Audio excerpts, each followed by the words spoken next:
I'm so glad I got on birth control before this mess. I'm telling you, listen, whatever you need right now, I got some Plan B stocked up just in case.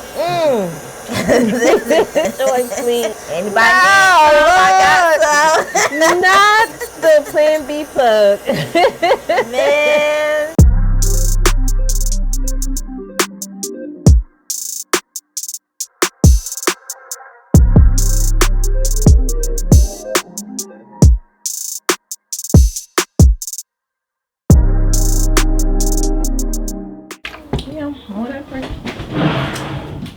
Whatever flow you want to talk about. We've been talking about a whole bunch of everything. Yeah. You been getting all the tea, babe? A little bit. Getting all the shop tea. No, I just seen a post I was just looking at of Tiana Taylor and Aaron Pierre, and she looks so light. Like, she just looks so light now. You can tell the energy difference. Yeah. Like, I love to see, I hate that people have to go through Stuff like that to realize it's better on the other side. But I'm glad she got it sooner than later. Yeah. Everybody deserves happiness. They do. Everybody. And softness and clarity and love without chaos. Like, it's been normalized too much for people to be, you gotta go through a toxic phase to be happy. That's what we talked about, what was it, last episode? About how, I could not understand why people don't want to be happy. And what was your analysis? I just can't understand it.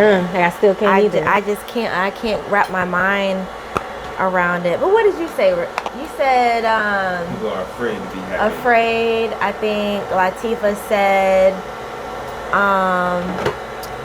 Did she say? Was it kind of like the norm? How society says it's the norm for people to kind of be. To not want to be happy. Yeah. It's funny because I was talking to my therapist about that, about how people are paralyzed by success sometimes. You know, they want it, but when it's near or when they're on a journey and they're close to it, they self-sabotage. They do something to prevent them from reaching that level of success. I think it's almost the same thing. It's like, what is the true fear behind reaching peak happiness and success? Whatever that looks like for you.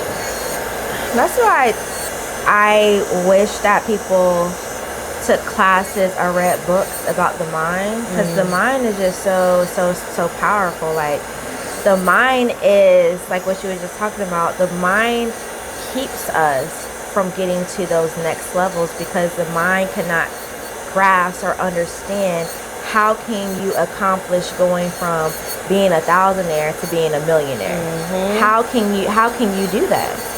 And so when the mind is trying to analyze it, it's like, no, we need to stay right here because I know what we're doing right here.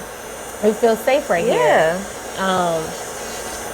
It's funny because, excuse me, I'm just back in school, and one of my books on my school list was post-traumatic slavery syndrome. And when I was talking to my therapist about the,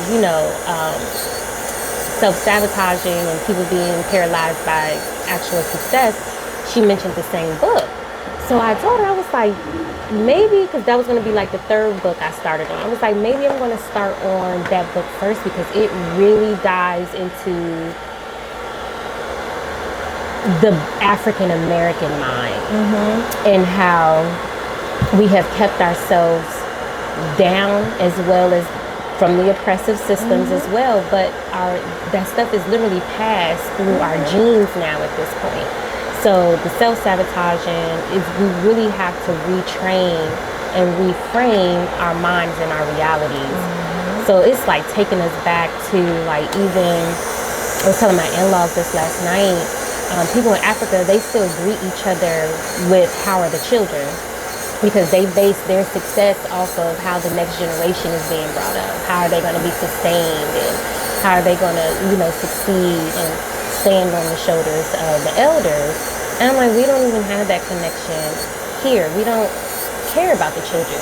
Look at the discourse about having to help these these teachers with some of the school supplies. Kids don't even come to school with pencils anymore. So I don't know where we're going with the whole we as a people thing, but I feel like if, like you said, if people just open a book, read, and start asking more questions, we can heal a generation and then generations to come. But it's scary. People don't think like that. We don't think in a collective anymore. Yeah, you could see that by this election. Yeah, we definitely see it by this election. Everybody's like, nah, me, what I want. No, I don't care about nobody else. And now look, everybody's affected. Everybody is affected. And when you don't think as a collective, this is what happens. And now we all just gotta take it up with no Vaseline. Yep. I don't know though. Who am I? You nobody to compare it to everybody. Yeah. But I don't know. I want better. Like, and that's another thing I don't get. People have children, and there's people out here procreating and adopting, or just being a surrogate parent in whatever capacity, guarding, whatever. But they're not thinking about the children. Not in not in the numbers that we need for it to make a difference.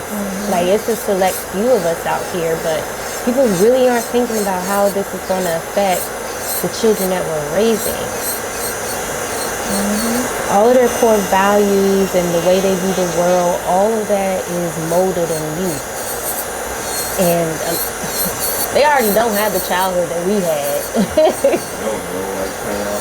They don't like playing outside. They don't like interacting with each other outside of technology. So it's like the whole PBS and NPR thing. That really has me.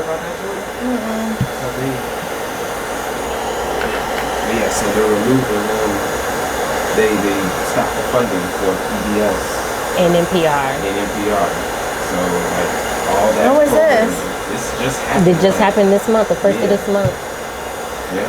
And they just PBS they just announced that they have to stop operations because they needed that they funding needed that funding to keep going. Yeah. So how the little kids gonna get? Thank you. Where are we going? So we're not gonna have any more Sesame No Street. Sesame Street, none of that kids programming. No Arthur. All that. None of that. No Tiny Desk. Yeah. All And that. NPR? Yes, and NPR. Yes, they do not want us to have broadcasted information anymore. Like, we are literally, it's not even a dictatorship, it's an authoritarianism. I don't know why I always, authoritarian regime. There we go. It's sad, man. It's sad. It really is. It breaks my heart.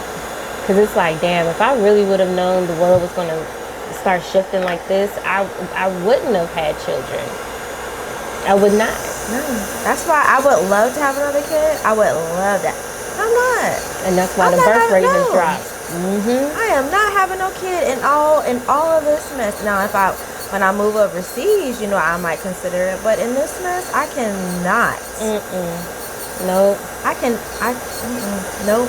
Knowing that all that I dealt with before this mess, and then to add to this mess to have another kid. Without none of the funding, without any of the assistance, without any of the support that one would need, I'm good. And then ACOG, the American Council of OBGYNs, they're no longer accepting funding from this administration. They say that they're not taking the funding because they want them to fund pretty much eugenic-like policies. And they're like, no.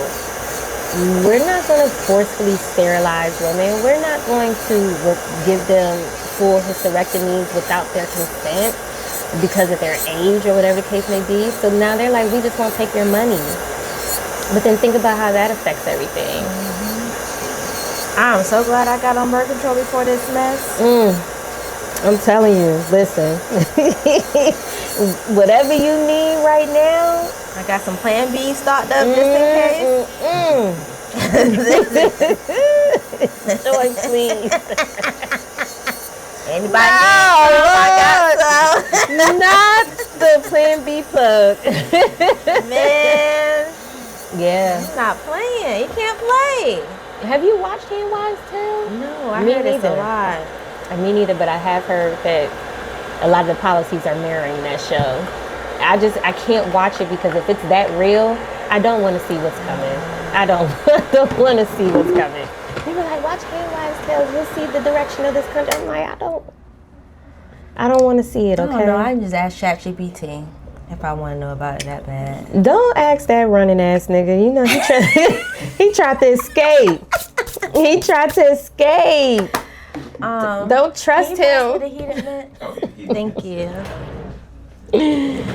He can't be trusted, Joy. Yeah, I was having a conversation with last night.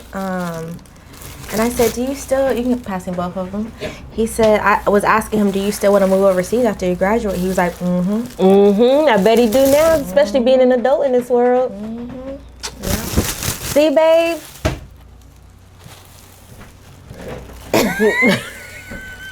Let's go overseas. After I get what I need to get, I'm opposed. Is that good? Yeah. Okay.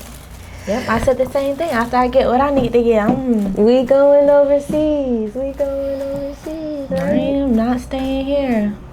And if I got to flee before any more mess go down, I'm gone. I'll figure it out when I get there.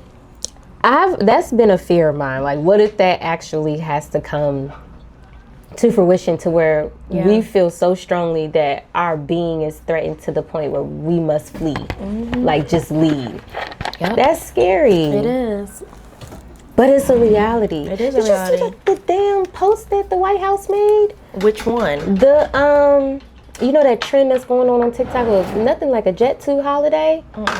So it's like this trend on TikTok where people are taking this sound like nothing like a Jet 2 holiday, get your free tickets, but they're showing like disastrous parts of their holiday or whatever, like falling off a surfboard or the roller coaster got stuck or something.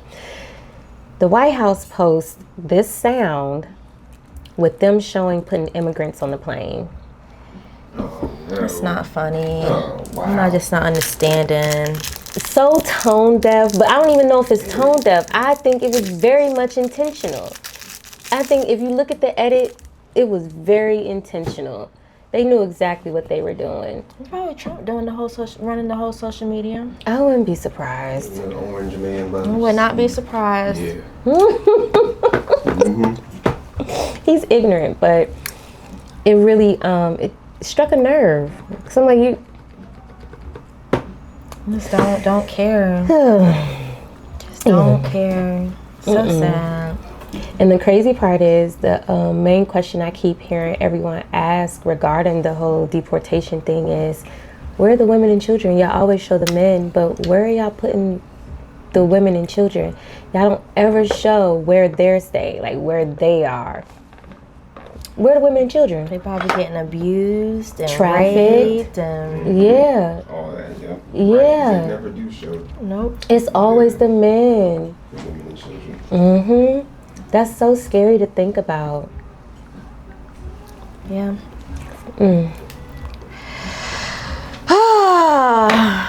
Yeah, that got a little deep. They got a little deep. Yeah.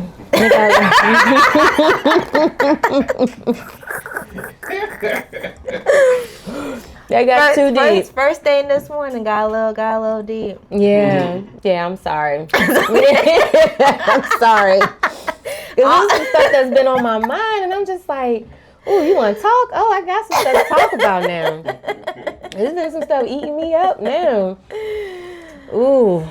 But yeah. That's all we can do is talk about it and process it. We can't do anything to change it, can't do anything about it. Mm-hmm. But continue to work on ourselves. Exactly. I think that's the only way we're all going to heal. I'm doing the work. Yep. I'm doing the work. Just staying knowledgeable, staying aware. I don't. I mean, that's what we were talking about too. The black people don't want to go to therapy. Mm-hmm. They don't want to heal. Yep. They don't want to heal. Who don't want to heal. They just want to stay, or they just choose not to. I think all of that literally just boils down to they're comfortable. You know when you get sad how you're going to react. You know when things don't go right, you're going to go grab that bottle or roll that J, or you know what's familiar. People fear change. People fear being uncomfortable. People fear being unrecognizable to themselves. Yeah. Again, it's that mind. Once you understand your mind, the most powerful tool there is. Exactly. And the fact that we only use 10% of it. That part when let alone what you are capable of if you tap into the rest of it. Exactly. Let alone what you're That's capable I'm of if you can tap into the right side and the left side. side. At the same time.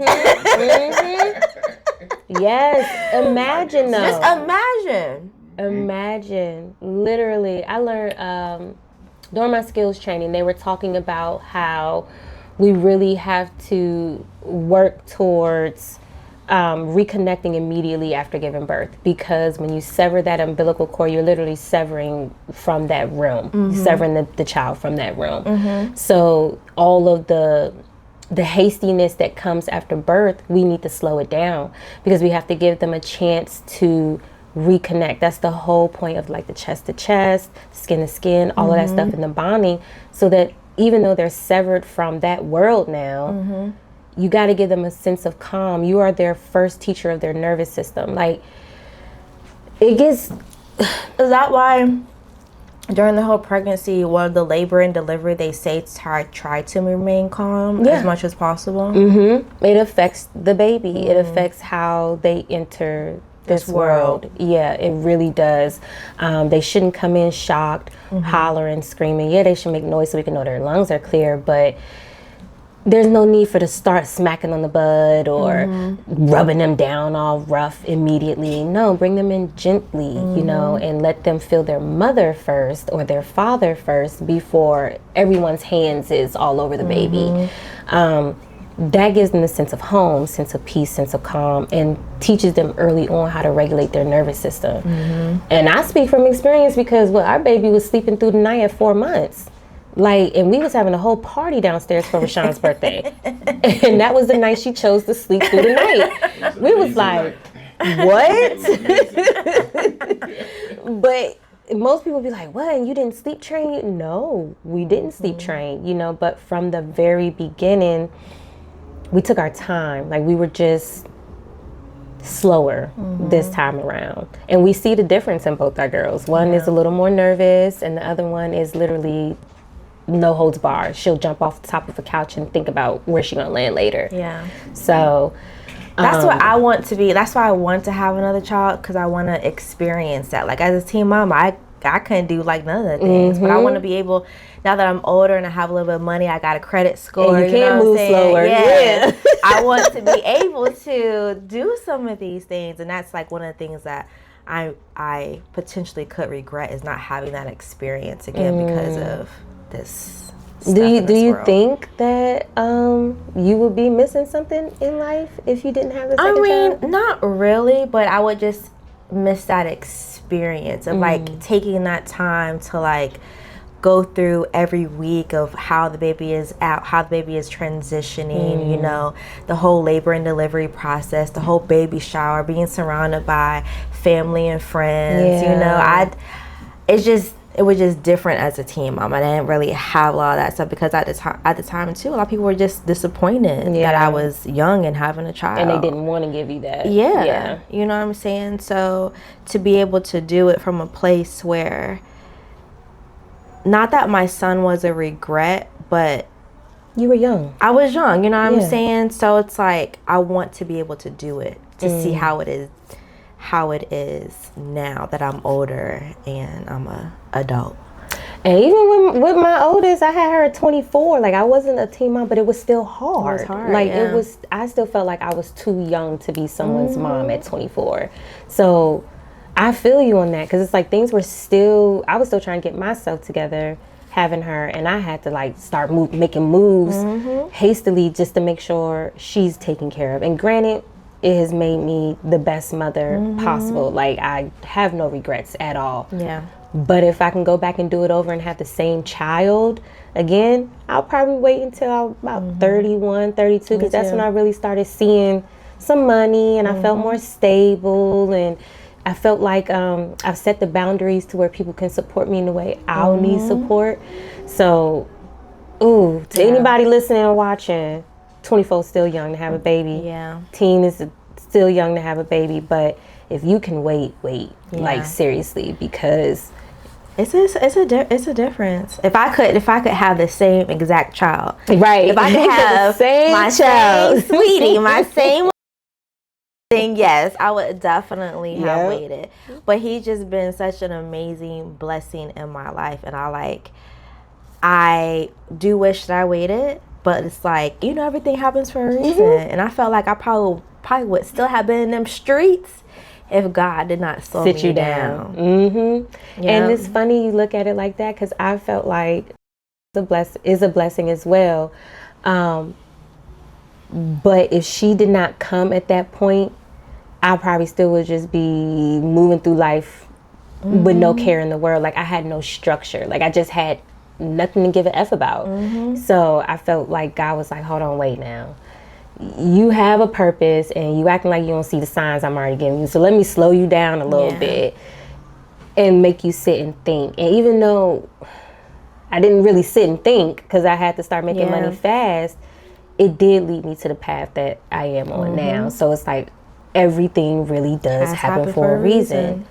Yep. We cry, we've been stressed, all of that, but looking back 11 years now, it's almost like, damn, if she did not come at that time, who's to even say I would have been making all that money at 31? I would have never even been on that journey, on that road yet. I contemplated, because my family was like so like disappointed, I contemplated aborting or giving him up for adoption, and that was like one of the hardest decisions as a 17-year-old girl to make, because nobody was helping me. Everybody was still like disappointed. They didn't really want to talk about it and stuff. Baby daddy, he was like, that's the decision that you're going to have to make, because you're going to have to live with that. You know what I'm saying? And I remember like my dad was he was either in Iraq or Africa at the time. This is where he was stationed at. And I remember sending him an email, because my mom was like, you're going to have to tell your dad. Like, you're going to have to tell your dad. And like, I'm daddy's girl. Like, I ain't want to have to tell my dad. I would have heard. Through an email. I think he's either Africa or Djibouti, like somewhere. And I remember sending him this long email. And I sent it the night before I went to bed. And I was like, oh shit, like, the cat is out the bag now. And his response was, I woke up the next morning and he said, I love you. You will keep this baby, and we will do whatever we can to help you. Oh. He didn't fuss. He didn't like. And then when he came home to visit, it was born, and he just took it up and just put him in his arms. 'Cause you his baby girl, and honestly, everybody's human. And we all have challenges. Yes. It's not a mistake. And I'm just like, why did my dad from so far away give me that support that I needed? But it was like I couldn't get that with my family who was here, or from like my son's father. And that's what I needed the most, because I was like, I don't know what the fuck to do. Like, I'm 17 years old, and you guys need guidance. Yes, I need help. Like, I understand you're disappointed, but it's like, help me. Right. And like, those words, that 2 sentences that he sent was just so much comfort for me. I know it probably broke you down too, because you're in a situation where people aren't giving you what someone is giving you through email. Yeah, I thought he was going to be so... I thought so too. Disappointed and like yelling at me and... Oh no, but see, he's your first protector, your first provider, your biggest supporter, and he probably felt your tone through the email. It's probably like they probably already over there giving her hell. Majority women. Yeah, it's usually like that, especially with us. It's like, especially if they were teen parents or they have other teen parents in the family, they're always going to look at their shining star as someone who can't make any mistakes. And then, oh, God forbid, the mistake is pregnancy. Now you're looked at as maybe we invested in the wrong one. We thought you was going to, they project so much. Yeah. So much. And they mean well sometimes, because it's like, yeah, we did want better for you, but who's to say having a child at 17 means I won't still do good? If you help me and support me, I can still travel that path of success. And then eventually, like, my mom, she came along. Like, my mom, she is like a realist, like, but she ended up coming along, and like when I went off to college, like, she kept for me so I could go to school and, you know, get an education. So like eventually it all worked out, but just in that moment, being 17, it was just so, when it all hit the fan, it felt like you were alone. And my mom, she found out I was pregnant at the doctor's with me. Whoa. So I couldn't even like find out, go home and process it. She was there at the ultrasound. So y'all found out together. Wait, so why'd you have an ultrasound? Because they were trying to, it looked like I had a miscarriage. And so I had to get the ultrasound, like where they stick the wand. And so they just wanted to make sure everything was cleared if I did have a miscarriage, because my blood work was like fluctuating a little bit, I guess. And it was like, one time it was like negative, then it was positive. And she was like, just go get an ultrasound just so we can be clear. And sure and behold, I was 6 weeks pregnant, and that little baby was sitting right up in there, and that's when she found out. Did she look at you? I can't even remember. Only thing I remember about that day was we were driving home, and she was like, you know, your life is done. Oh, no. I'm just going to say I'm glad she came around, but I wish that wasn't the first thing she said to you. That was like the longest car ride home. It was either like, you know, you don't have no more life, or like something along those lines. But it was just like, damn, like I'm already beating myself up, you know what I'm saying? And then for you to add to that, and then for you to find out. Yeah, I couldn't tell you. You found out with me. You found out with me. Ugh. Sis, listen. Yeah, girl. We don't ever forget them stories. We just be glad that things are where they are now. But I'm telling you, it's not easy being a parent. Period. It's not, because it don't come with no playbook, no rule book. No, nothing at all. You figure it out. It comes with a village. You are lucky if it comes with a village.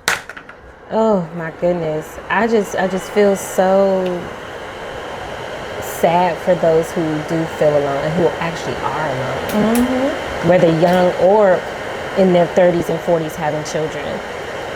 And then just to add to what's going on with the world right now, it's hard. There's people be like, y'all gonna try for a boy? Hell no. We ain't trying for another child, period. Because baby, I'm not birthing a child into this state of the world. I wanna, when my head goes cold, I want to feel confident my kids are okay, and I can't guarantee that for the next child. I'm already fretting for the two we got here. So no. But it seems like everybody else feeling the same way, because those birth rates are dropping.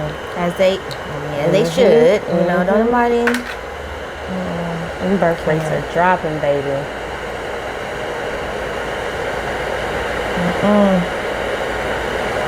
My sister, she just entered, well, I wouldn't say just entered. She's been in the workforce probably about the last 3 years, but she's 20 now, and she's starting to feel some weight of the world. And she goes, why am I still paying Social Security if I ain't even gonna be able to benefit from it? And I'm like, yeah, girl, welcome to the world.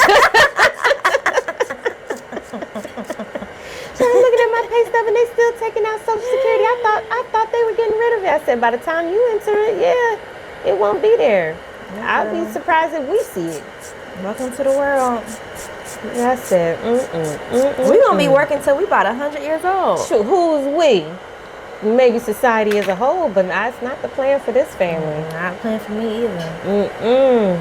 That is not the plan for this family. They want to make it so hard for us to retire and live a life. And it's insane because the book that I'm reading, it starts like with just the history, like how racism is so embedded in the constitutions, the laws, the zoning, all that stuff. And it's literally pulling excerpts from the Constitution, excerpts from court dealings. Like, we literally were only considered 3/5 of a human because they wanted to be able to count us for state elections, like for the population, include us in the population, but give us no rights. So that's where the term 3/5 of a human came from. Because you're human enough to be counted as a population, but you're not human enough for your vote to matter or count, for you to even vote.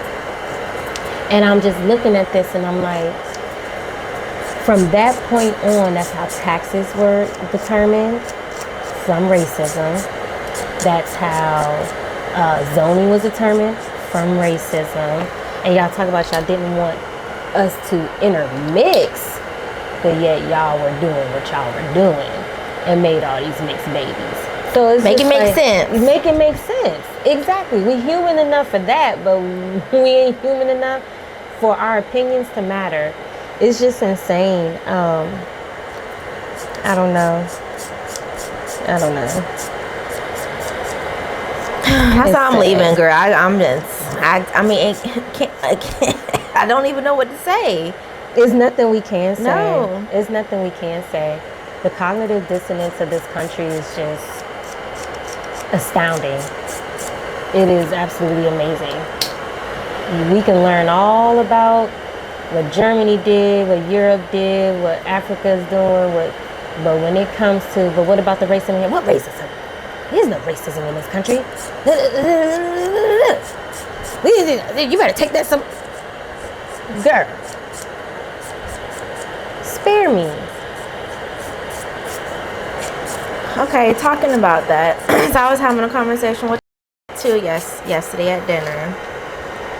And we were talking about, I guess, what people are called cancel culture. He was talking about this. I'm not on TikTok, so I don't know. Do you want to cut them down or just fine? Yes, cut down. Cut down. Look at Rashawn, him, babe. can you pass me that first little box right there with the one? Yep, that one. They get long.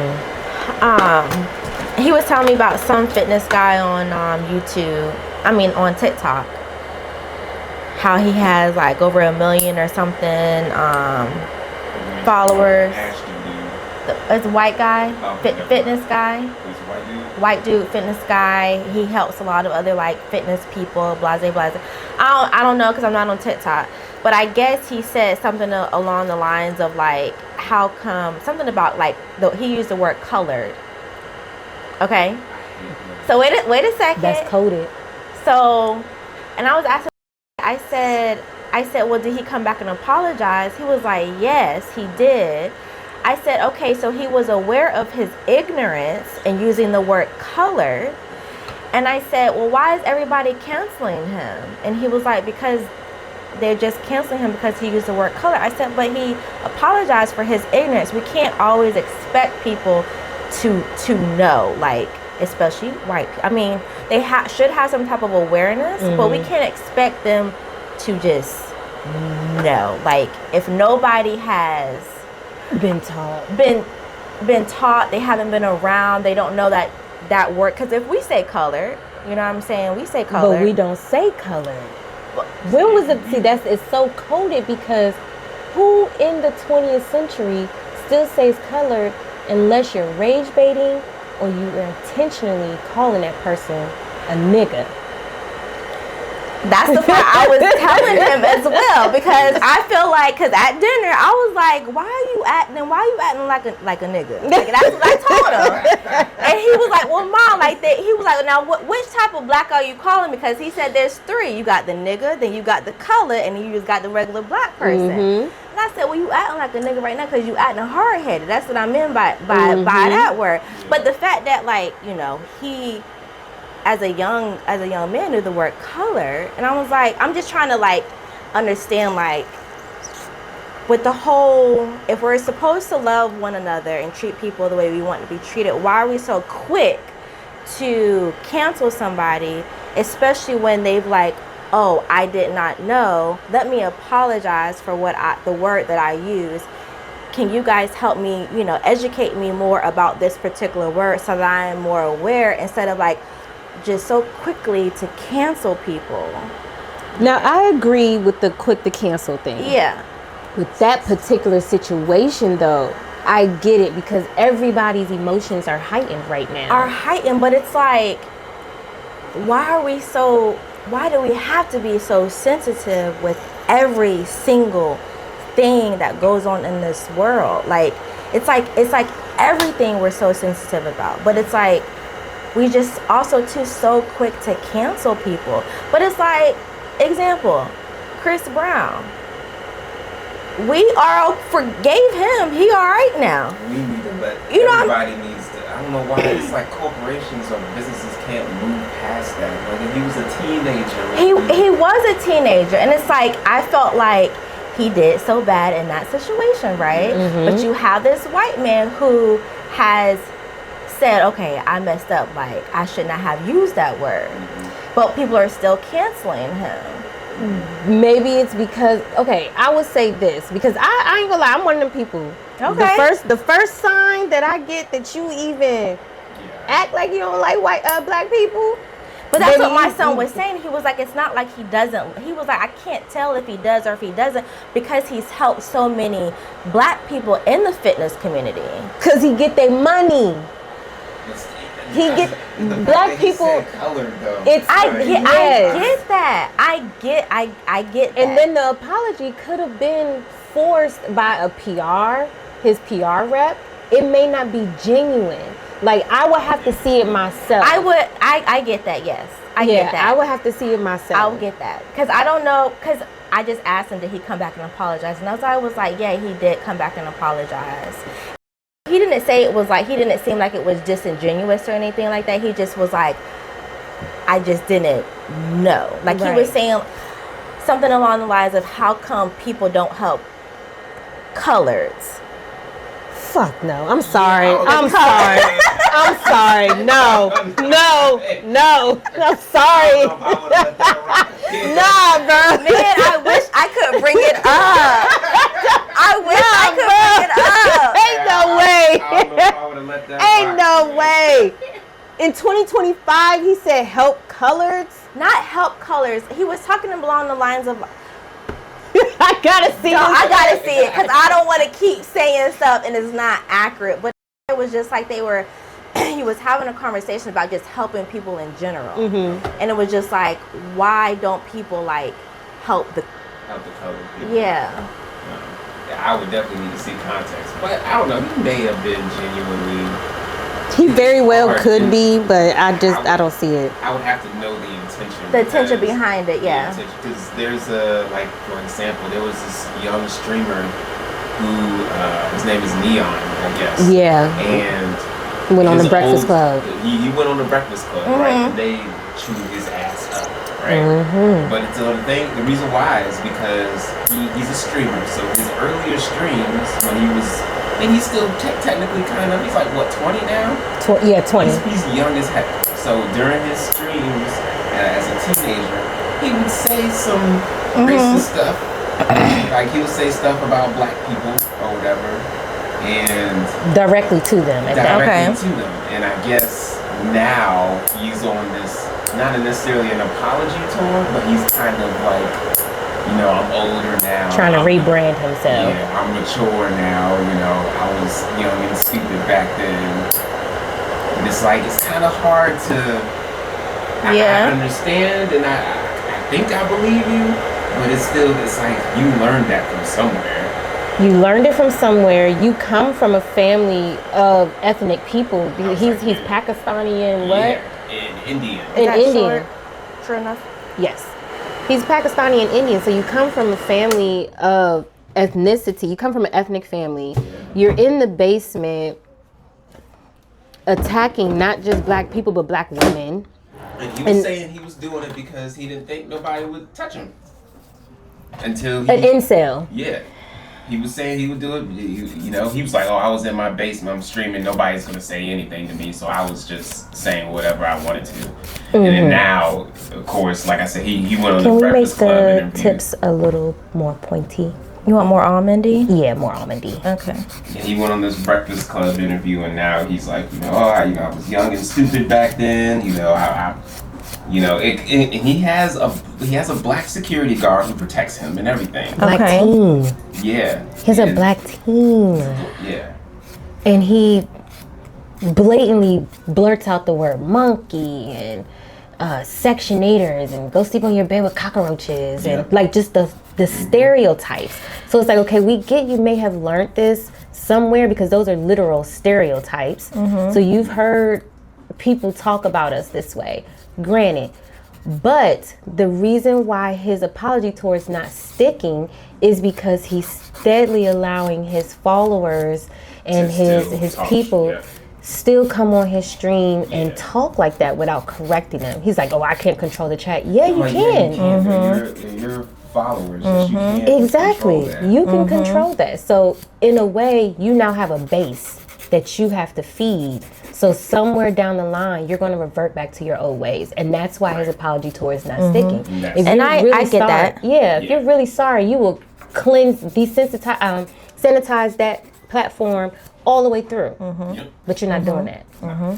Yeah, I get that. But I feel like with the guy with the fitness, I think his thing was just his ignorance. Yeah, so that's just, what you said, that guy sounds like it was just ignorance. He didn't know. I hope he didn't know. I hope so. That's what it sounds Because I didn't feel like he was, just from what was telling me about this guy, like he's like, Mom, like he really tries to help people, like he just has like he's overall just like a good person, just from what Isaiah has seen from him. So I didn't take it as he was a racist. He thinking he was just uneducated. And that's what I was saying, like if people are uneducated, I feel as though we shouldn't be so quick to cancel them, but be more quick to educate them, because then it's like, how are we going to continue to grow if we don't do that? Like, and the issue with that is they're putting it on social media. They're putting it on social media and people think they already know you when they're watching your page or watching your videos. So by putting it on social media, you don't know how it's going to be received until you start reading those comments. And those comments is automatically, oh, you're canceled, you're this, you're that, and because there are some people, I've seen videos where there's some people in the comments trying to educate folks on where they went wrong, or, you know, we don't say that anymore, whatever the case may be. But you have to consider the context. Like if my thing is, if you've worked with black people, if you do business with black people, have you ever heard us refer to one another as colored? How much of your surroundings are you truly paying attention to when you're choosing to break bread with us? Because if you truly mean well, and that's not to say that he didn't mean well by saying the colored term, but if you truly wanted to be of service and help to our community, you will learn how we talk and how we move with each other. So it's just it's a lot behind that. It's a lot behind that, and it gets so charged. It gets so charged, and I ain't gonna lie, I'm one of them people. Like I said, I'm one of them people. I'm quick to be like, oh, hold on, wait, pump the brakes. But then I'll also ask for clarity too. Like, what the hell you mean by that? It may be a little aggressive, but I'm gonna be like, hold on now. You're gonna have to explain yourself, brother. And I get that. But I feel like too, like, we shouldn't be so quick to cancel. We should be so quick to educate. Because that's the only way we're all going to move forward. I agree. Is if we educate. I know black people though, we tired of educating. Y'all need to go out there and start doing the research for yourself, because you want to be in our spaces. We tired of educating y'all on how to be in our space. The white exhaustion is real. They got black fatigue. We got white exhaustion. We're tired. We've been screaming from the mountaintops. We don't do the colors. We don't. This stereotype is not true. Or don't say this and say that instead. We've been screaming that since the 60s. Sometimes it's willful ignorance. That's when I get annoyed, is when they're choosing to be ignorant. That's what I don't like. The choosing to be ignorant. Because it's like you running around here with our Fulani braids and little beads in your hair, and you doing all of our little dances, and you're commingling in our spaces, but you don't want to take the time to know the people you're coexisting with. Because we accept you. Black people, we always so accepting to other ethnicities and races and all of that, because we understand we are all one human race. We are the real ones who really don't see color. Y'all made us see color. Okay, in regards to that, I'm gonna not necessarily play a devil's advocate, but I was having another conversation with about him wanting to move overseas, and he was like, I want to go somewhere where I'm accepted as a black person. And I was telling him, just about Japan, how I've heard a lot of feedback about how they accept black people. He was like, no they don't. I'm like, yeah, like I've heard a lot of that they do. I follow a girl on YouTube who's in Japan, who's living in Japan, who works in Japan, who has property in Japan. And he was like, well, Ma, how come it's like when we go to these other countries, like they just hate Americans? And I was just like, you can play both roles. It's like we, as black people, American, we sometimes don't educate ourselves when we go into these other countries, when we act up, you know what I'm saying? And I was like, when you go over there to Japan, you have to educate yourself about the culture. He was like, yeah, I want to learn the language. I was like, good. And it goes for the same, as the Japanese, Japanese, yes, when they come over here, they have to educate themselves and not assume what they see on social media or TV or whatever, that is how we are. So it all goes both ways. It really does. It goes both ways. I don't disagree. I totally agree. I just saw a TikTok today of a Uber, I guess he's like a Mexican Uber driver, but they're in Mexico. But he was delivering food to a black lady, and she thanked him in Spanish, and she told him how she was about to grab his tip, and he stops her and he's like, how come? He's like, I noticed black people are the only people who attempt to learn Spanish and try to talk to us in our language. And he literally said out of his mouth, and the white people, he just shook his head. He was like, and she said, that's because we know we're on your homeland. We're not trying to colonize it. And they both bust out laughing, but it's like, it's true. That was some real ish there. It was. We understand this isn't our land. Like we here visiting, and if we aren't here visiting, we're trying to integrate into the community. We don't want to come here and change nothing. Because what was the point of moving here? But we moved here because we love something about it, right? So, and that's the difference between, I think, and some black people, because like that passport bro thing that was happening for a little while. Did you ever hear about that? Where they thought that non-American women were much better, so they created this group, Passport Bros, where they went overseas and dated like Malaysian women and all this other stuff. But anyway, they were going over there without being educated on the laws and all of that stuff, and some of them got locked up. Some of them still over there locked up. Oh, well, I mean, you can't go to another country and expect to be, that's just ignorant. And then you're assaulting, in some of those states, what they were doing was assaulting the women. So now you over there on a sexual assault charge. You ain't leaving. You ain't going nowhere. People got to watch Locked Up Abroad before they go anywhere. They got to watch Locked Up Abroad. Because being locked up overseas, baby, I'll take an American jail, yeah. I would love to be right over here. I'll be screaming, extra, baby, please. Goodness gracious. No, sir. They play too many games overseas, but that boils down to no respect. And it's people trusting everything they see on social media. What we see on social media is our little corner of social media. It literally is tailored to what you talk about, what you whisper, here's your TV playing, all of those things. So of course it's going to show something that placates what your reality is already showing around you. It's not going to show you the good. We don't see those $1 million homes in Africa when we look on Instagram. They always showing us just the slums. Fields and the slums and water wells and things like that. They're not showing us the prosperity of the continent, you know? Same for Japan. They only tell us about how they're under this regime and all that. They're not telling us that these kids, damn near driving cars at 7 years old. They're not showing us that. So more educated than we are. Even the Africans.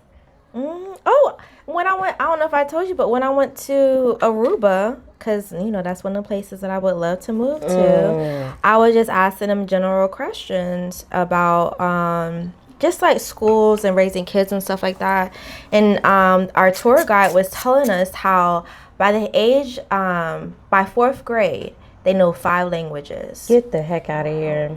By 5th grade, they have mastered all those languages, and I think they know either 6 or 7. And then he says they drop them in the ocean to ensure they know how to swim before they move on to 6th grade. What? Well, I get that because their environment, though. Like, if you're going to be by the water, you're going to know water safety. Yep. But the fact that they know multiple languages, and everybody that I asked, you know, I've just, you know, ran into when I was in Aruba, I was like, how many languages do you know? And most of them knew 6 or 7 languages. See, we're so far behind. So far behind. We are so far behind.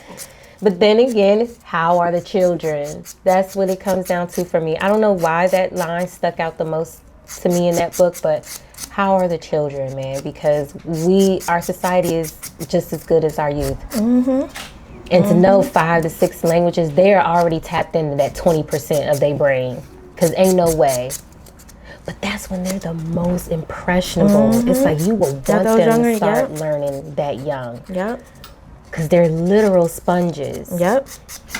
See, and here we go worrying about other stuff that we don't need to be concerned about, but we can't even open up a book and learn one new thing a month.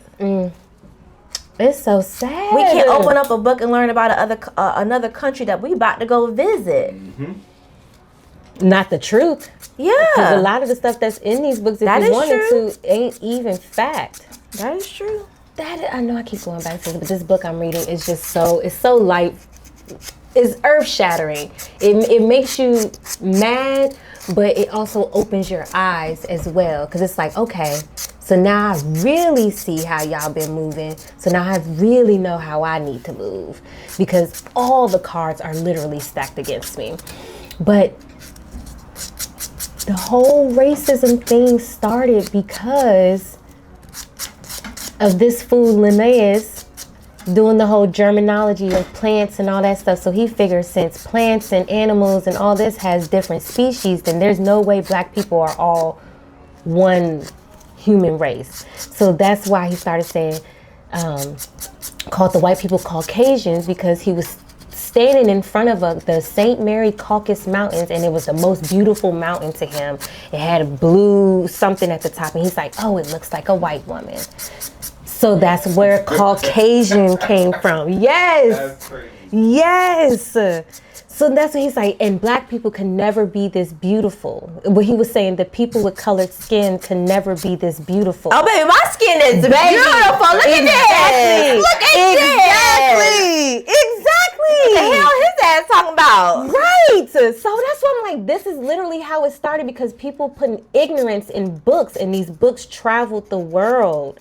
And that's how this whole notion that colored skin is not beautiful. Let me tell you, let me see. There are so many like models who have like purple skin, and I'm like, y'all are just so freaking gorgeous. Beautiful. The ways we come, the shapes, sizes, colors, hues, all of that. You can't tell me it's not beauty. And if we are all recreations of God or created in God's images, how are we ugly? How? Tell me. Tell me. Because are you calling God ugly? That's what they doing. That's what that man, what's his name? Ignorant. Mr. Ignorant. Mr. Doodoo Pants. Yep, that's exactly what yep. I'm mad I even know that about him. That he defecates wherever he sits. He's taking up all that space in your mind. Oh God, I cannot believe it. It's because I can't stand him. Babe, you got to edit that part out. I can't stand him. Don't need the CIA popping up. Ooh, but yes, I'm gonna stop. So, thinking about leaving without you? Y'all going to two different... Oh, y'all trying to figure this out together. Okay, I was about to say, wait now. I'm going with my baby going.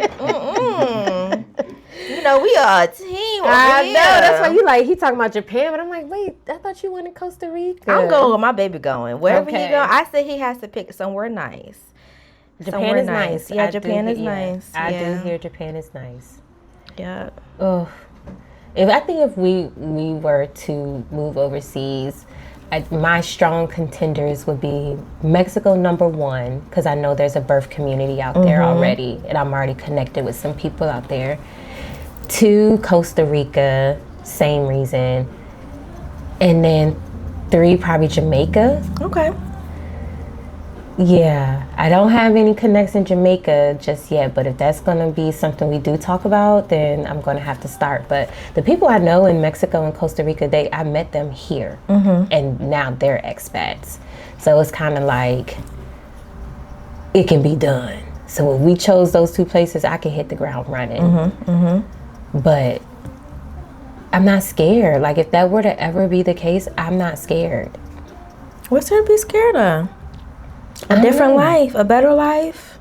Yeah. I mean, I understand it's the unknown, but could it get any worse than here? No. I think we are living in the worst of times right now. And I don't know how we're surviving right now. They're doing everything they can to make everybody poor. Yeah. But I said I wasn't talking about that no more. I'm not. I don't want to do that. I don't want to do that. Because it's just, like I said, I can go on and on about that shit. Yeah, girl. That's a lot. So when you do go, are you going to take your business with you? Like, just start up shop wherever you are? Are you going to be done? That's why I'm trying to start my, digital business, the academy. So hopefully that is flourishing. No, it will be flourishing. Yes. Speak life. By the time that I leave. Okay. Oh, joy. Well, in some way, form, or fashion, you won't be letting your skill set go to waste. No. And there's a lot of girls overseas who are interested in that too. Yep. So I know, like, a bit, like wherever I'm at, I have a trade, so I can take it anywhere. I might have some difficulties getting licensed or whatever, even if they do have a license or it's required. But I have a trade. I have something to fall back on. Period. Tell you, trades are the ways of the world. As long as you have a trade, you can always make some money. Yep. I could work in a spa. I could do something. Either way, I'm gonna be good. But you enjoyed it them first few months, girl. Don't you jump into work. I'm not working. That is a lot of people's dream. Meanwhile, my dad's like, I ain't never going back overseas. My parents, they say the same thing. They say, I am not going to be ran out of my country. Yeah, that's my dad says the same. It's like, I fought for this country. I'm not leaving. I was like, it's not about running away. I'm like, what? You don't want peace? Like, we don't have to live. My mom was like, what about my pension? I'm like, I know that's right there. No, I feel mom on that. I know that's right. What about my pension? You damn right. I'm like, girl, ain't nobody asked you to become a citizen. You still gonna have your pension. We just asked you to go overseas for a little bit. She ain't trying to risk nothing. Look, Trump check those records and be like, hold on, dual citizenship. Traitor. She gets no pension. For all she might be the anomaly. Look, I feel her, okay? Mama, secure that pension before you leave. But leave. Oh my goodness. I'm like, y'all can just come over here a little bit. You ain't got to live here. Just come on over a little bit. Just, get de-stressed. That generation is funny, though. They're so set in their ways. They've been through so much that to them, this is still a cakewalk for them. Like, they're just like, we just got to keep our heads down, just push through. But I'm like, y'all don't see the difference in what's going on? Like, this nigga really changing the law so that he can stay. And if he stay, I'm gone. These are so cute. Y'all can have this all over here if y'all want it. Y'all want it. Listen, they building white societies and stuff, and they segregating themselves. Now, if they do that, I think we'll be fine too. Go take y'all asses back up to the mountains, please. We need a Wakanda. That's what we need. Yes, we really do. We do. That is what we need. And see, the thing is, this is like these little Black Panther guys running around out here, like searching for the missing truck drivers and stuff. It's like, why won't they all get together, like, and just be one big party? Like, it's so many. I see them in like Detroit and New York, and they're down in South Carolina now, and some out here. But it's like, why won't y'all get together and really show y'all force? Because we need y'all to do more than just search for these, missing brothers. Of course, that's important, but there's a bigger issue here. Why are they missing? Because ain't nobody laying these down. Ain't nobody out here telling them we ain't doing that no more. But then we also still going in these damn sundown towns. I don't get it. Yeah, them sundown towns, yeah. They're still out here. There's a whole sundown map. They definitely still out here. Like, come on. I'm staying right on here in Durham. Okay, where I feel safe. Blackity black, black, black. Even though they gentrifying it, blackity black, black, black. I feel safe right on here in Durham, okay? They can call it the hood, whatever they want to call it, but I feel so safe I do. in Durham. I can walk in certain parts. I ain't gonna say walk in Durham. I can walk in certain parts and not feel that I'm in danger. Yeah. And I feel like if something go down, we all uniting. Yes. We don't have to play about that. Yes. White people too. Exactly. But see, the ones out here, they know where they at. They know where they at. So yeah, we all getting down. We all getting down. One band, one sound. Yep. we don't even have to tell people. No ma'am. No ma'am. This is so cute. What is this that you lay down first before you put the builder on? This is so pretty. You talking about the base coat? Oh, this is the base coat. I haven't seen my nails this sharp in a long time. They look cute.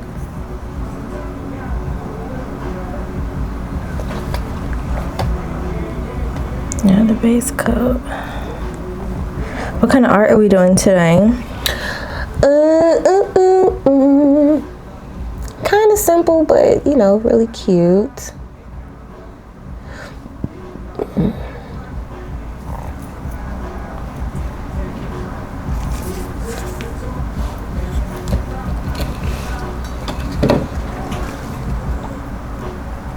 Okay.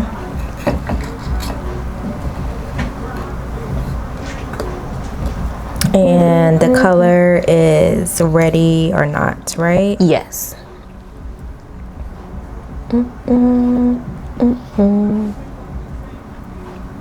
Yes. All right, perfect. Hold on 1 second.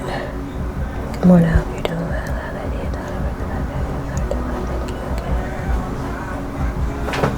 Good.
Hold on, you'll be receiving packet for your schedule.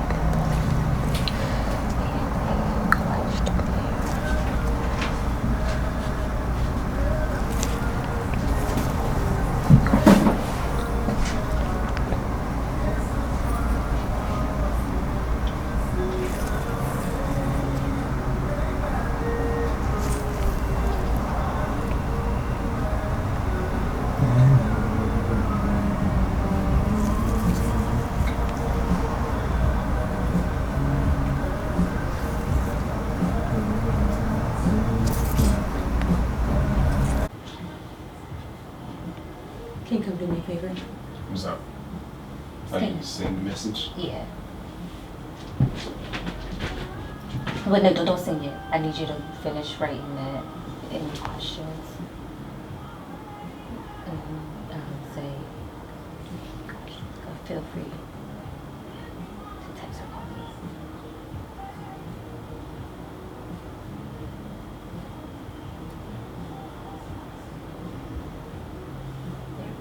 Send.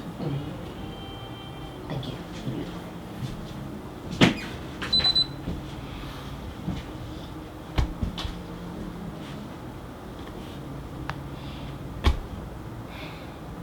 Oh my goodness. Oh, wait, the recording.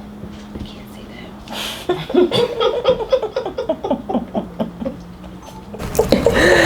I was about to say something. Okay. You cut out. Oh. I edited it out. Okay. Ooh, no, I don't want to steal away from Joy's content. You fine because it could bring us something else. So, my mentor called me this morning, and she was like, she says this name, and she's like, have you heard of her? And I'm like, no. She's like, you haven't heard of her in the doula community? I was like, no. She's like, good. Stay away from her. She's dangerous. And I was like, what do you mean? And she goes on to tell me that this person is literally dangerous by the herb she's giving some mothers in pregnancy. Now, it is a very potent and effective herb. I'm not going to say the name either because I don't want anybody getting any ideas, but it's a very potent and strong herb. And she's giving it to people because they're either at like 41 weeks and almost at 42, which means they're going to risk out of that home birth. They want to make sure they still have their home birth. So she's giving them this powerful herb, and it is literally causing them to go from like 0 centimeters to 7. But this is sending the baby into a stroke. Exactly, before they're even fully through the birth canal. So the last baby that this just happened to, the baby ended up being on ECMO. The ECMO machine, because the baby was just wasn't coming back fast enough. And now this girl is being, I don't even want to say investigated because she's not certified or anything like that. But now she's trying to go back to these doula families and kind of treat their baby like she's the pediatrician. So like they'll call her and be like, something's going on with the baby. She'll come there and try to assess and diagnose the baby as if she's the child's pediatrician, giving them things that is causing them harm in the long run. So she's telling me this and my jaw is like literally like, please tell me you're kidding. She's like, no, and I'm telling you this now because I'm on my way to the hospital because one of my moms is in the hospital because she gave her that herb. And they never called me to the birth. She only called the doula. And the doula acted like she was the midwife. I'm gonna keep going back. Education. Like, we can't just trust people. We have to educate. If they tell you I'm gonna give you a baby this, go on the web and research it. You don't feel like doing that? Ask ChatGPT. Listen, if you want to be lazy, then if that's what you want to be lazy, yes. If you want to be but lazy. just don't say okay. Exactly. Don't just say okay. She was so hot. She was like, this is what I'm talking about. This is what I say. But is she not certified? Or what? The moms didn't ask for any certification? Obviously not. She has no CPM. She's not a CNM. She is a doula. She is a doula. And we don't do that. We don't treat anyone medically. And as a doula and an herbalist, I know good god darn well not to ever give a healthy birthing person this particular herb. Now, this herb is used in birth for certain situations and sometimes extreme situations, but these are perfectly healthy families. And now you're creating a life of trauma because they baby had to be on ECMO for a month from a stroke that you caused, and you hemorrhaged. You lost over 2,500 cc's of blood in and out of consciousness because this girl gave you that herb. It's scary. She's like, if you see that name, don't allow her in your room. She's like, I am done. I am done. I am done. I was just like, oh my God, I'm sorry for you. Like, this is heartbreaking because that can possibly bring condemnation on the home birth community. They're not going to look at it as the doula made that mistake. All they're going to say is this baby almost died in home birth. So then everybody in this community is going to feel the effect of that. It's crazy. That's why you got to practice within your scope. Stop trying to be something you aren't, or at least trained or skilled in. I don't play those games. I don't bring an herb that I don't know is full properties. I do not. I know that. That is right. Nope. I keep my herbs fairly simple as well, but I do not bring an herb that I don't know all of its indications, contradictions, properties. Like even like vitamins. I mean, you still got to be conscious of conscious of vitamins. There's a lot of fillers in some of these vitamins. But people just want to be so trusted, and I get we should live in a world where we can trust the person who's claiming to be an expert. But there's too many scammers out here. We in an era of scammers. And people love money. I was just about to say everybody just want to get to the bag. And we all know birth ain't ever going anywhere. We love money. Not when it comes to life and death, though. You can't play those games. Po tink tink, hold the baby, that's fine. I hope so too. As a first-time parent, I know they are just beside themselves. But I just want to know what the heck made them call her. Maybe recommendations from somebody that they trusted. Well, I mean, when the baby wasn't doing well, why wouldn't they call their midwife? That too. Yeah, that's how I was. And I'm like, where was the doctors at? Yeah, why they didn't? I don't know.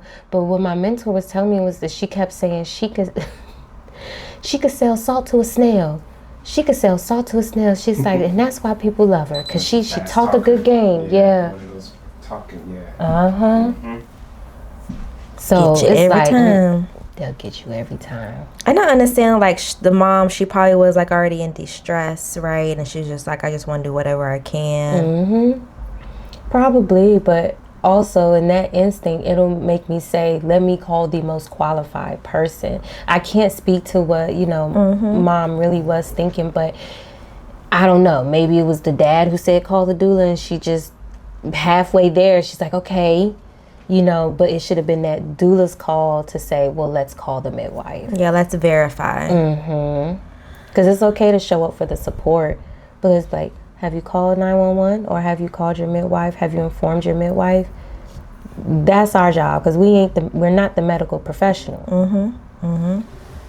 That mess had me so high. I said, ain't no way this woman out here giving people that herb.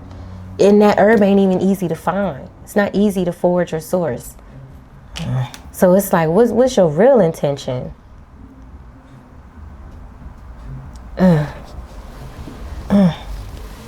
Practicing your scope. Hear that? Practicing your scope. Just in case you ain't hear it the first time. Make sure people are licensed, properly trained. And even if you gotta research where they were trained at, do that too. Your favorite word, educated. Educated, you know. Like people love to holler now, fake news. If you think everything fake news now, do your due diligence and go find the facts. Yep. Yep.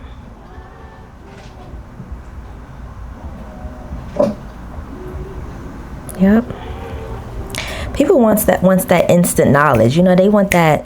They don't. People don't want to think and what is not really challenge their brain. Yeah, use it. Oh, it hurt, huh? Yeah, you ain't used that muscle in a while. That's why.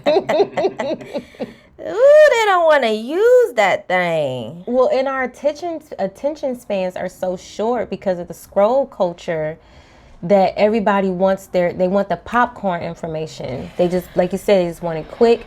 They don't want to have to read more than 4 or 5 sentences to get the facts. Or they'll just skim through and some buzzword will pop out to them and they'll start from there. Sad. It is. I love me some long form content. Me. I put that thing in my ear, you know, and be listening to and something. just listen. That's it. That's all you gotta do.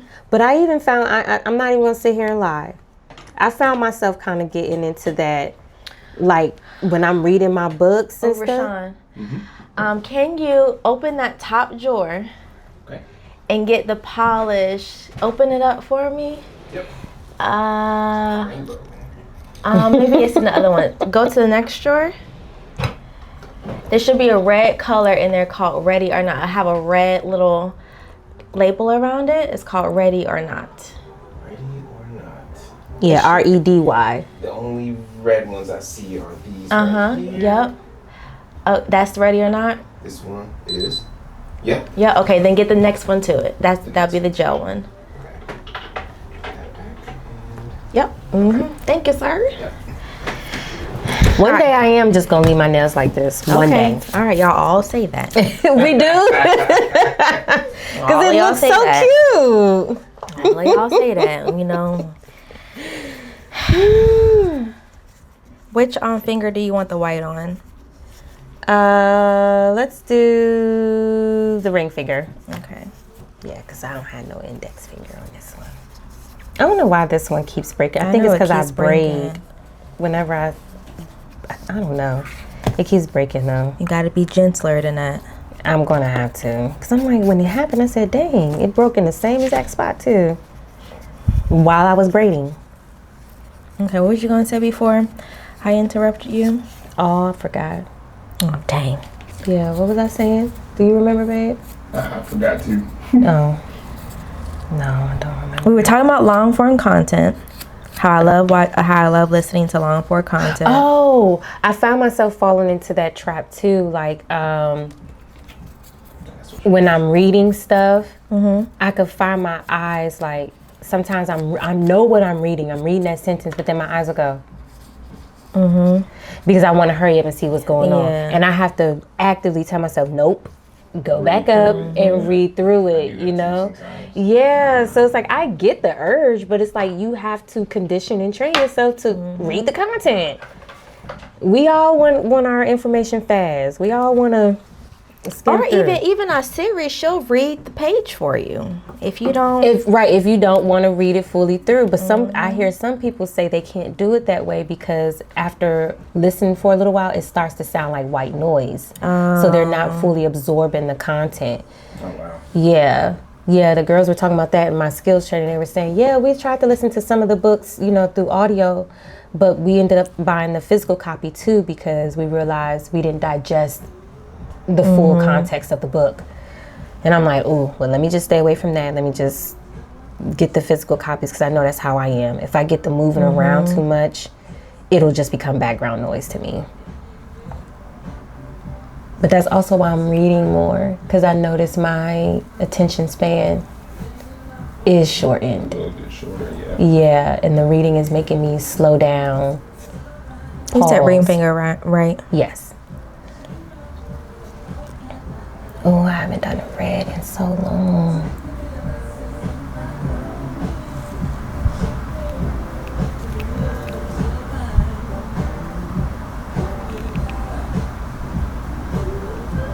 There's a lot of work to be done in this world. That's all I'm gonna say.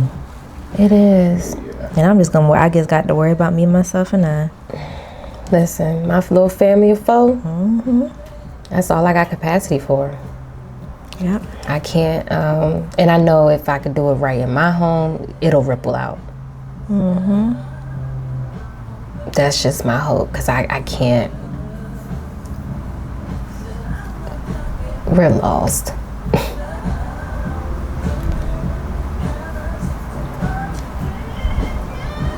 But I'm glad it's starting to actually feel like fall. Yeah, all that blazing heat. That humidity is gone. Hallelujah. The 100-degree weather days, gone. Ready for the boots. For the boots. Leather jackets. Trench coats. I love my toes to breathe. What? I mean, yeah, I do. I like all that. But I like the layers. I mean, I like the layers too, but I prefer my toes to breathe. That's why you try and go somewhere warm. Be out there every day. My toes like to be free. I feel it. They like to wiggle. Oh my goodness. Look, I don't like winter. I love the fall though, because it's that cusp. Yeah, I get that. Yeah. Now when winter comes, you won't find me out in boots and leather jacket. Like, I will be in front of the fireplace, sniffing our Christmas tree or something.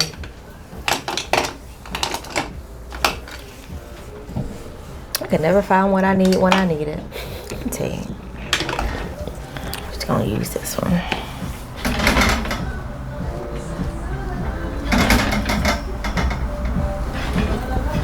What is that over there? What? Where I always see people walking from. A little hair salon. Okay.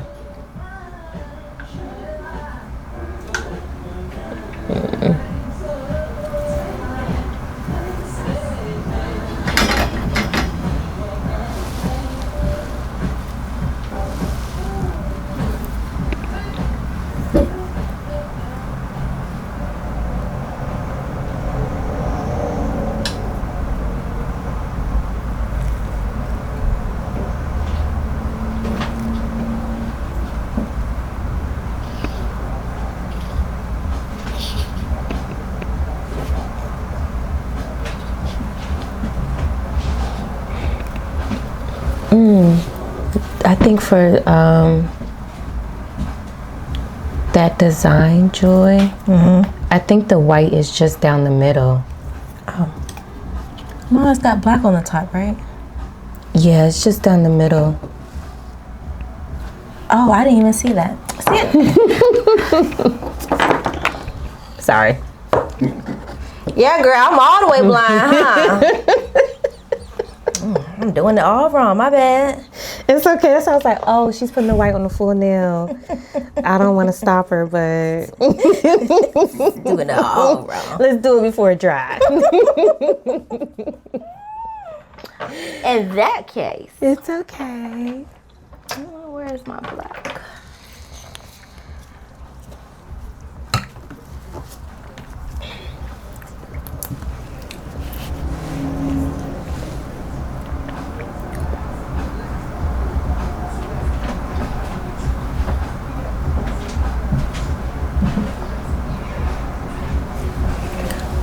Is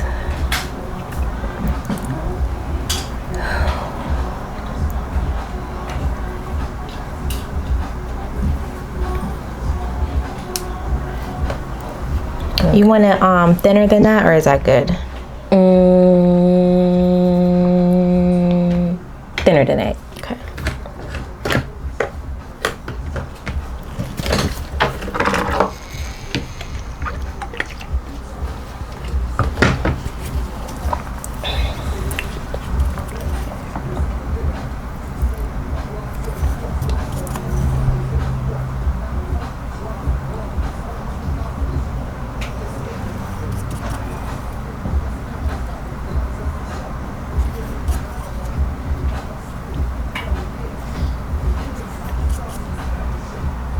A little bit thinner.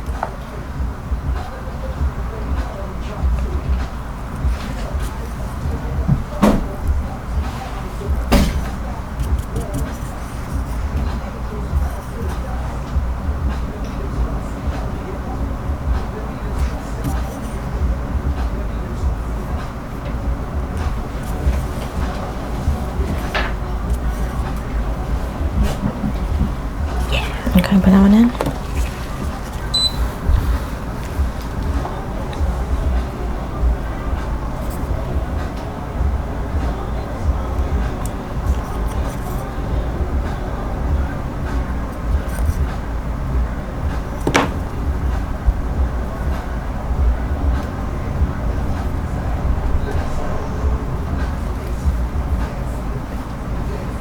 Get that wind blowing out there.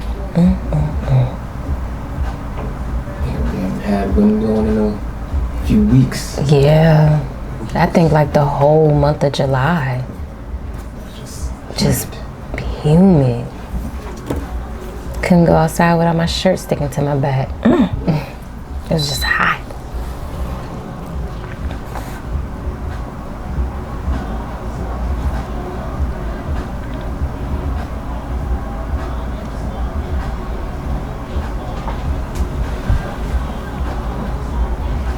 You got somebody behind me? Mm-hmm. Oh, shucks now. Yeah.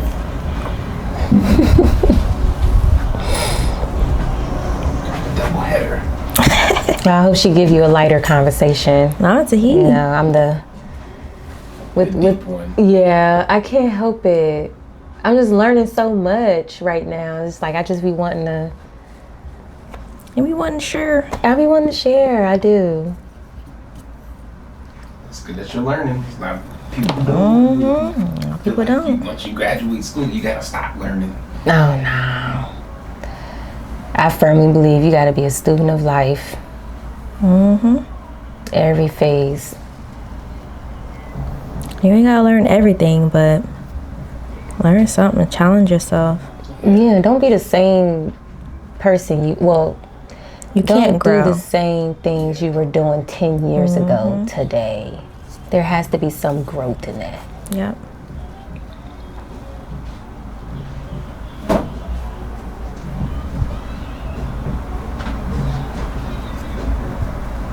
Like, I think it's funny that we use the term YNs, but then I hate it at the same time. Because it's like, I don't want to keep categorizing these young boys as YNs, you know? But y'all do YN shit. Yeah. But I don't want to keep, you know, I want to breathe life into you. And I feel like the YN just gives them permission to keep acting like that. Yeah. It's crazy. I don't like it. I hate that. I hate that term. I'm just like, oh, well. I'm trying to remove it from my vocabulary. Young bulls, that's their fault, man. It's all the young bulls out here, and dudes out here acting wild, man. Oh, it's like, yeah, I get it. Not being mature. I acted wild at that age too, but y'all gotta know how to move different, because people wasn't recording that type of stuff on camera phones back then. We wasn't thinking about getting content and stuff for the gram and that, so we was wilding discreetly according to y'all, how y'all live now. We was worrying about how to go get. Right, like, come on, it was, listen, it ain't like we ain't been there, so we know what the deal is. It's just everything for everybody to know. Yeah, everybody's recording everything. Yes, so that's how we get the YN, because it's like, if you want to take it back to 2005 to 2009, I was a YN too. Technically.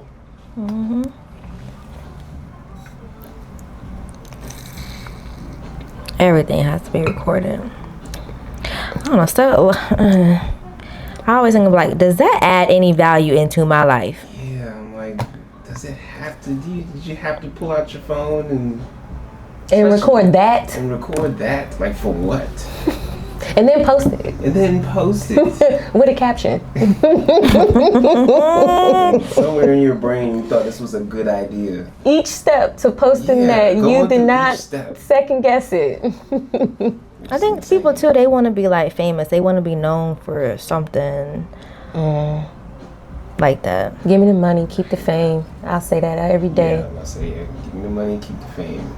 I'll take all the money in the world. Yeah, I'll take it and help. Nobody. Yep, and help where I can. And do what I can, but I don't want you to recognize me when I walk down the street. Don't come to me ask for no photo. Even people getting weird with that now. I hear I see all the celebrities talk and say that these fans be getting extra or they be because they think they know them. Yeah, I'm like, but why are you following them at the airport? And just because you want them to sign something and you want to sell it on eBay. Exactly. As soon as they price gouge. Yeah, so it's like you just leave them alone, let them be, let them travel. That's why I laugh every time I hear an Anthony Mackie story. Oh, yeah, I'm like, he hates people. Well, not hates his fans, but he does not care to take pictures with anybody. He hates fan culture. That's what he cannot stand fan culture. Because at the end of the day, when I'm off that set, I'm back to being Anthony Mackie, a family man, a husband, a father, a regular individual. If I'm pumping my gas, no, I don't want to take no goddamn picture with you. Trying to get somewhere. Trying to get somewhere. That lady said, I met the rudest celebrity ever. I see Anthony Mackie at the gas station and I go to ask him for a picture and he runs into his car and rolls the window up and pulls off. Some people just got to read the room. Like, they are still human beings. You don't know what that man was gassing up for. He might be going to see a sick mother or something, or he late for something. You don't know. It just kills me that people have that expectation from celebrities. Like, oh, you have to take a picture with me because you're my favorite you're a movie. Celebrity. Yeah. I've been watching you since I was 17. Right, like, and then he'd be like, well, I don't know who was you. Exactly. Exactly. And I think it's so creepy to go to, I've had you on my wall since, like... Yeah, I think that's super creepy to do. Yeah, okay. Bruh. I get it. Oh my gosh, I'm saying, give me the money, keep the fame. I don't want it. I might act up, if T.I. approaches me, if I see him somewhere. Oh, yeah, she told you about it. Would you do, how, all right, so let me ask you a question. So have you seen Chris Brown, how he does his meet and greet photos? Oh God, here we go. Have you seen that? I've seen some of them, but not all of them. Would you take some meet and greet photos with T.I.? Yes. Okay. See? That's okay, but but that's her that's my boo thing. That's her crush. But I have been enjoying Chris Brown's music since I was literally 15 years old. If I were to get a meet and greet, Rashawn does not believe that I would be appropriate in the meet and greet pictures. I told her, I said, I would be, of course, I'll probably put my hand on his chest or something like as we're on hugging. The chest, not on the. See, on the chest, not on the shoulder. Right, you know what I'm saying? Not on the shoulder. She said the chest already. I got you. You'll get me in trouble. Let me end this conversation. Let me end this right now. Shoot. Oh man. I would not be able to behave myself, and I'm not even. Nope. Oh my gosh. I think I would be able to contain myself. Okay. I think I would be able to be respectful. Okay. I don't know, man. I haven't seen that one photo where it wasn't not questioned. He probably gonna challenge you. You gonna walk in there thinking that your ass gonna be okay, but he gonna be like, "What the hell wrong with her? Let me." Oh no! See, He can't. No, he can't do that. If he do that, then it. Dude, he like, we not taking no regular photo over here. I'm gonna have to be like, are you gonna have to explain that to that guy right there, my husband? You're gonna have to explain that. I did not put my leg up. You pulled my leg up, okay? I didn't do that. Shred that photo, please, guys. Chris seems like he really be enjoying it. He too. do. He does. I know he loves his fans. Let me see the picture again. He does. He really enjoys his fans. I think that's cool. He's always been like that, though. It has not been a concert where Chris Brown hasn't done a meet and greet. Well, no. I think there has been, but He tries to always do a meet and greet. Nah, I think that's cool that he does that for his fans. There's a lot of artists who don't do it. Right. I get it. Yeah, Tiny, she just gonna have to be okay with it. And how long have you been crushing on T.I.? Since he came on the game, since he came out here with the little hat to the side, to the tip hat.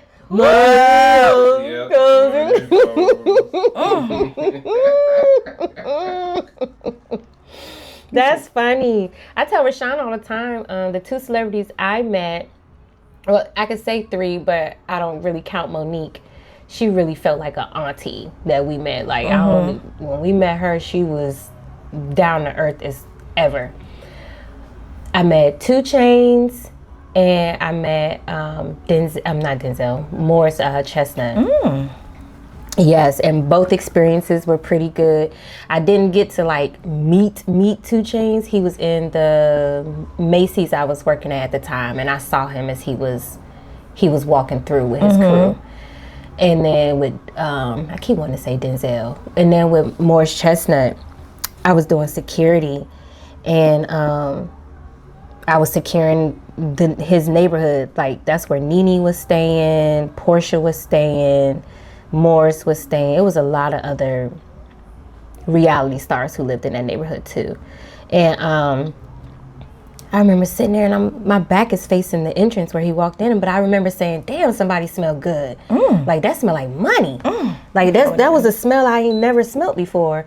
And I turn around, and this goddamn Morris Chestnut looking as common as ever, down to earth, and he's just like, what up? My son got this ticket. I'm sorry, because he had got a citation on the property. It's like, I done told him this the last one I'm taking care of for him. It's like, y'all, next time this happen, don't send it to the house. Call him up here to pay it. And I was just like, oh, he a dad. Oh, he in dad mode right now. So I kept it professional, kept my back turned. I was just like, oh, shit, that was Morris Chestnut with his fine self. Coming up in here smelling like money. I ain't never smelled anything like that before. To this day, I ain't smelled it again either. What that man had on? It probably called money. Probably really was. But it had that whole booth smelling like him. When he left, even the dudes was like, damn, what was that nigga wearing? What he have on? Yeah, that's something we ain't got, okay? Yep. That's we probably all in to here the working exclusive doubles. to the celebrities. Okay. That's so cute.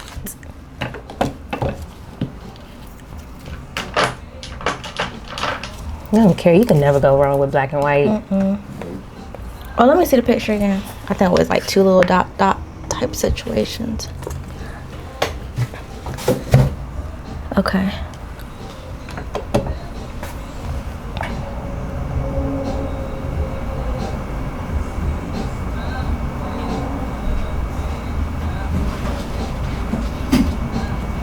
Babe, have you ever met a celebrity? A couple rappers. Oh, you have? Met a couple rappers. Nobody famous? Okay,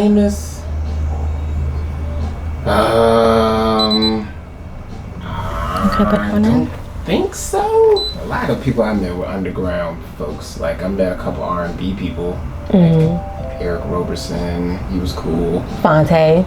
Met Fonte. Didn't we meet Zoe? We took a picture with Zoe. Yes, Yeah. we met Zoe. Take a picture with Zoe. Trying to think. Oh, I met. He's a rapper, underground rapper. I met Mickey Fax. I think everybody else was rappers. Okay. Battle rappers. Yeah. Oh, and a bunch of battle rappers. Met a bunch of battle rappers. I'm trying to think if I ever met anybody like A-list. Like, Who's your celebrity crush? And I'm only asking for content. I already know. celebrity crush? Regina Hall, I guess. Regina Hall's probably on. I was about to say, if it changed, Yeah, then Regina no Hall, yeah. problem. I was about to say not anymore, but now she's cool. Who? Megan Good? Yeah, I'm good on that. Good. I think you was good on her when you found out she smoked cigarettes, right? Ew. Yeah, when he found out She smoked cigarettes. She used to. Oh. Yeah. But I think around the time you gave her up was when you found out she did it. She was still doing it, yeah. But yeah, I would say Regina Hall's probably my only celebrity crush. Only? Yeah. Okay. That I can, yeah. I don't have a celebrity crush. Because everybody else, yeah. Okay. Yeah. Not Chris Brown. Nah, Chris Brown's definitely not my celebrity crush. Not touching on his chest. She do that, right. He's not. I meant like, you know how when somebody taller than you. Okay. Yeah. Somebody taller than you. Now it's somebody taller than you. Right. You know how your hand just, like, you don't mean no harm. It just be like, hey. It's just up there, huh? It's just like, oh, wow. Like, that's it. That's all I meant by that, babe. That's it. Mm-hmm. I ain't mean no harm. I don't have no celebrity child. That was funny. Yeah, no, I think my celebrity crush is Morgan Freeman. Okay. I love his moles and his freckles and his godlike presence. Mm-hmm. Well, mine is T.I., if you ain't know by now. It's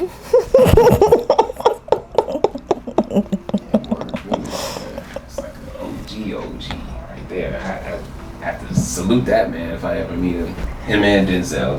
Yeah, Denzel, I would love to just sit down and have a conversation. Yeah. I would. And he'll probably tell you, young man, get yourself together. Yeah. He probably would. Yeah, I'll definitely start struggling that man. I would too. Those are just like living legends though. Yeah. Like, how can you not, like, even if, you don't even have to talk about acting or nothing. Just give me the gems you hold. Just the wisdom. Just the wisdom. You have lived such a quiet, peaceful life and raised upstanding kids as far as we know. What's the secret? Mm-hmm. That's it. And you still with your wife. Mm-hmm. That's it. And you're still fine. And you still look good for your man. You pushing 70. Yep. 70? Denzel's pushing 70. Damn. 70. Yes. He's pushing 70. We find out exactly how old he is. If he ain't already 70. He is exactly 70. Ooh. He turned 71 in December. He's a Capricorn, right? A Capricorn. Ah, yes, I remember. Just like you. Yeah, I'm telling you, them goats, man. The Aquariuses are the goats, man. I don't know about y'all being the goats. We the goats. Nah. You probably the coolest Aquarius I know, okay? But see, I feel like because I'm like borderline Capricorn too, I think that's why probably a good mix of Capricorn and Aquarius. Because I was born on the 24th. True. Oh, you were born on the True. 24th. Yeah, she's right on the cusp. there. Yeah. Okay, that's probably why, because I was going to say, you literally are the coolest Aquarius that I know. Everybody else is so disconnected, like just, and willfully. They choose to be disconnected. We don't like new people. Yeah. Capricorns don't either, though, but we do it for the money, and that's what's showing up in you right now. Yes, because you catch me outside. I was like, yeah, no, exactly. That's me. talking to me. She talking to me. But in here, it's all, hey, girl, do it for the money, but you enjoy doing it. Yes. Yes. But I notice a lot of us, I want to say us because you on that cusp, but a lot of us, we are in the act of service in some way, form, or fashion. Like, it's, even though we hate people so much, we feel like a connection to serve. Yeah, I do. Yeah. Yeah. That's how I feel. And then I come home and be like, God damn, this person was, or I'm tired. I can't talk no more. I can't think no more. But then get back up and do it again tomorrow. And it feel good. Feel good. Yeah, I feel good to heal people through self-care. Yeah. Not everybody can do it. No, that's why they gotta leave it to the goats, the real goats. Joy. Not the cuspy goats. Oh yeah. The cuspy goats. You're the only person who willfully accepts the fact that you're on the cusp and you have Capricorn tendencies. Yeah, because a lot of my clients have told me, because they don't believe, like, you're an Aquarius, I would assume you're a Capricorn. Yeah. I'm like, no, but I'm on the border. So I see where I have Capricorn tendencies and Aquarius tendencies. It's easy for you to disconnect, like with that friend. Yeah. The way you was in here just talking about, yeah, I'm going to have dinner and we're going to do this and that. And I was like, I would hate to be on the other end of that conversation because she mean business. She ain't coming to play, but I support it. She ain't lying. And so sweet with it too, though. You know, but it just literally be like severed right here. Yeah, Our like I journey know is run how its to. course. I know how to. But I think that's also the Aquarius side of me. I know how to cut people off really quick. Like, That's what I'm talking about. That's the Yeah. Aquarius in you. Capricorns, we just fade to black. Like, you do us wrong, we'll let you figure out what you did wrong, but just know you have no access to us anymore. Y'all are, you know what you are. Yeah. My cousin's an Aquarius, and I hate having like real conversations with her because I can see where I'm losing her. It's all over her face. Yeah.